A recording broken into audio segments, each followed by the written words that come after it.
ఏం మాట్లాడినా ఇదేంటిది ఏలగిరి రిసార్ట్. ఇప్పుడు బర్డ్ షోకి వెళ్దామా? ఏలగిరి రిసార్ట్ బాగుంది, ఫామ్లో ఉన్నట్టుంది. ఇక్కడంతా ఫార్మింగ్ చేస్తున్నారు. వెనకాల రిసార్ట్ చూపించారు. నువ్వు మైక్ నీ దగ్గర పెట్టుకొని మాట్లాడాలి. సరే నేను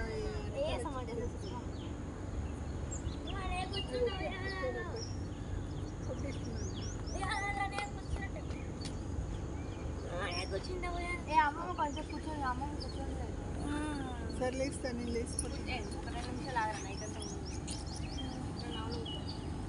సరే ఇప్పుడు వరకు ఏం చేశారు? ఎవరిని వస్తే పోటీ పెడతారు.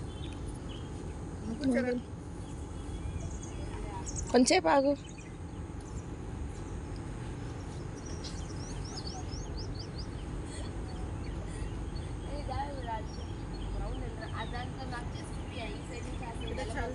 చలి ఓవర్ ఉంది, ఎండ కూడా ఓవర్. మన ఇంట్లో ఇంత వేడి ఎండ. కాఫీ కూడా సర్వ్ చేస్తున్నారు. చెప్పండి, కాఫీ కూడా.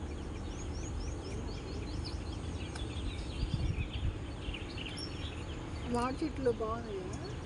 చెట్లు అమ్మాయి ఈసారి బయటకు వస్తే అడుగుతారు మీరు ఎంత బుక్ చేశారు. ఎందుకంటే వాళ్ళకి లైన్గా అన్ని ఇచ్చేస్తున్నారు. గొప్ప వెళ్ళి పొద్దున్నే పెద్ద హాట్ ప్యాక్లో ఇచ్చాడు, కాఫీ ఇచ్చాడు. దేంట్లో బుక్ చేశారు, ఎంత బుక్ చేశారు అని అడుగుతారు ఆ పిల్లలు. అది ఒకలాగే ఉంది కాదు, అమౌంట్ ఎంత కట్టారు అడుగుతారు.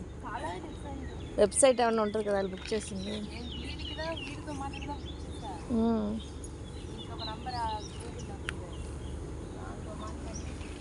మనంటూ కొత్తగా ఇప్పుడు వచ్చినట్టు మాట్లాడుతున్నాడు.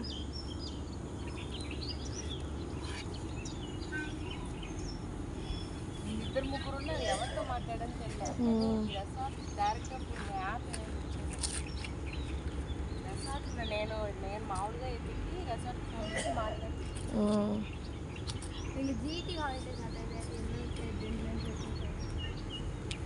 అక్కడ రాజమండ్రిలోనో వైజాగ్లో మాకు అది అక్కడ ఇది ఇది కాంప్లిమెంటరీ ఇది టిఫిన్ ఉందంటే బుక్ చేస్తాను. లెగితేగా పడి ఒక మాట అదే వైజాగ్లో అన్నవరంలో పిలిస్తే తెలీదు. మా పాట మేము నిలబడి వేసేసరికి అన్నీ అయిపోయింది. దర్బీ చూసుకుని బ్రెడ్ జామ్ పెట్టింది. బ్రెడ్ కోసం గుడ్లు ఉన్నాయి. ఇంకెప్పుడు తెల్లారు ఏం చేసాం, కొంచెం పొద్దున్నే తీసుకుపోయి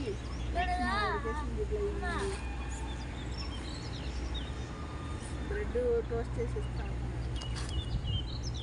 చెప్పలేదు నైట్ టిఫిన్ వాళ్ళు చెప్పరు, చెప్తే వాళ్ళకి లాస్ కదా. రెడీగా ఉందంట. రిసెప్షన్లో మీకు పొద్దున్నే ఇది ఉంది అది ఉందని చెప్తే వాళ్ళు వచ్చి కంఫర్టబుల్గా ఫీల్ అవుతారు. పొద్దుట బాగుంది. ఊటీ వచ్చి పొద్దున్నే రెడీ అవ్వగానే ఫోన్ చెప్తాడు. ఓహో, వాళ్ళు చెప్తారా? వచ్చి అది వచ్చి హోటల్ వెనకాల వచ్చి కిచెన్ ఓపెన్ స్పేస్ ఉంటుంది. వచ్చి ఫోన్ వచ్చి పిలిచి టిఫిన్ అన్ని రెడీగా ఉండి వచ్చి తినేయండి. మనం కూర్చొని తినేయచ్చు. మనం అడగగానే అప్పుడప్పుడే కూర్చోనా పొద్దున్నే లేచారు. మరి ఒక్కరిని ఏం చేస్తారా? వాటిస్తున్నాడు. అయితే మన ఫోన్ బాగా వాడలేదు. రూమ్లో ఫోనే లేదు. ఫోన్ చేసి అడగాలి. రేపు కూడా ఉంటారు కదా, అప్పుడు అడగండి. ఇందా అరుగా ఆపే